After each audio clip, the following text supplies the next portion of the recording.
Sir நாங்கள் குடியிலூர்லேருந்து வரோம். நெட்டில் பார்த்தோம், ஒரு 2-3 பேர் ஃப்ரெண்ட்ஸ் எல்லாம் சாப்பிட்டு வந்தாங்க. சாப்பிட்டு வந்து பார்த்துட்டு இந்த மாதிரி இருக்குது அப்படின்னு சொல்லிட்டு அப்புறம் நெட்டில் சர்ச் பண்ணி பார்த்தோம். நிறையா வியூஸ்லாம் இருந்துச்சு. ரிவ்யூஸு பார்த்துட்டு அந்த இதில் வந்தோம்.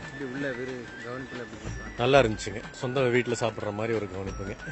வெளியில் ஒரு ஹோட்டலில் சாப்பிட்ற ஃபீலிங் இல்லை. ஒரு வீட்டில் நம்ம வீட்டில் உட்காந்து சாப்பிட்ற மாதிரி, நம்ம வீட்டில் ஒரு அப்பா அம்மா சேவ் பண்ணுற மாதிரி இருந்துச்சு.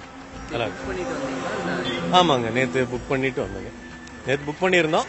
அப்புறம் இன்னைக்கு மார்னிங் கூப்பிட சொல்லியிருந்தாங்க. காலைல ஒரு 10 மணிக்கு கூப்பிட்டு 2 மணிக்கு. எவ்வளோ சார்ஜ் பண்ணுறாங்க? ஒரு இதுக்கு வந்து 500 பண்ணுறாங்க பர் ஹெட்டுக்கு. நீங்கள் சொல்லுங்கள். எல்லாம் நல்லா இருந்துச்சுங்க. டிஷ்ஷஸ்லாம் வச்சாங்க.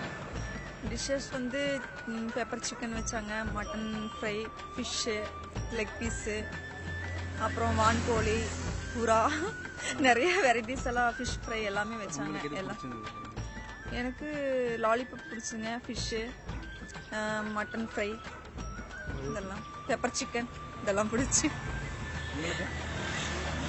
எனக்கு பெப்பர் சிக்கன்.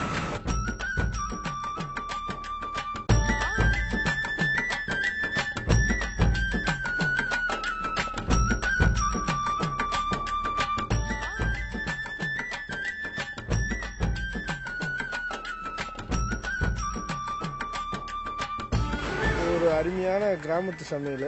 ரொம்ப நாளைக்கு முன்னாடி சாப்பிட்ட மாதிரி இருக்குது. இப்போ ஒரு 10 வருஷத்துக்கு 15 வருஷத்துக்கு முன்னாடி மண்பான சமையல் மாதிரி சாப்பிட்ட மாதிரி ஒரு அருமையான டேஸ்ட் கொடுக்குறாங்க.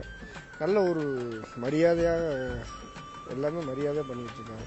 என்னென்ன இதெல்லாம் வச்சாங்க? சிக்கனில் ஒரு 5-6 ஐட்டம், மட்டனில் ஒரு 5-6 ஐட்டம், குடல், ஃபிஷ்ஷு, வான்கோழி, அப்புறம் மீதி தயிர், சாப்பாடு, நம்ம ரத்த பொரியல், நமக்கு என்ன தேவையோ மறுபடியும் வச்சுக்கிட்டு இருக்காங்க. அன்லிமிட்டெட். ரொம்ப பிடிச்சி. நானும் எவ்வளோ பெரிய ஹோட்டலில் போய் சாப்பிட்ருக்கேன். எங்கேருந்து வரீங்க? நாங்கள் நாமக்கல் சார். ஆமாம். எப்படி உங்களுக்கு இது தெரிஞ்சது? நான் ஃபேஸ்புக்கில் தான் பார்த்தோம்.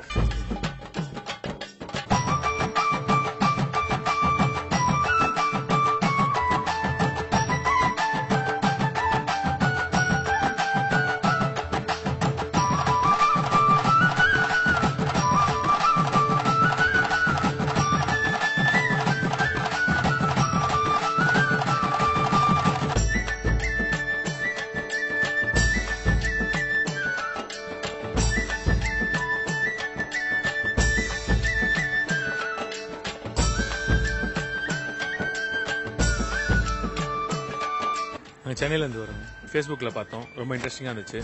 அதனால் ஊட்டிக்கு போயிருந்தோம். இப்போது சரி வர சமயத்தில் அவருக்கு நேற்று புக் பண்ணிவிட்டு கால் பண்ணிவிட்டு இப்போ வந்து சாப்பிட்டு வந்தோம். டிஷ்ஷஸ் வந்து கணக்கே இல்லாமல் வைக்கிறாங்க. மட்டனில் ஒரு 8 ஐட்டம் வச்சாங்க, சிக்கனில் ஒரு 8 ஐட்டம் வச்சாங்க, அப்புறம் அது இல்லாமல் முட்டை, புறா, அதுக்கப்புறமா வந்து தலைக்கறி, போட்டி, நிறைய ஐட்டம் இருக்குது சாப்பிட்றதுக்கு வயிறு இல்லை.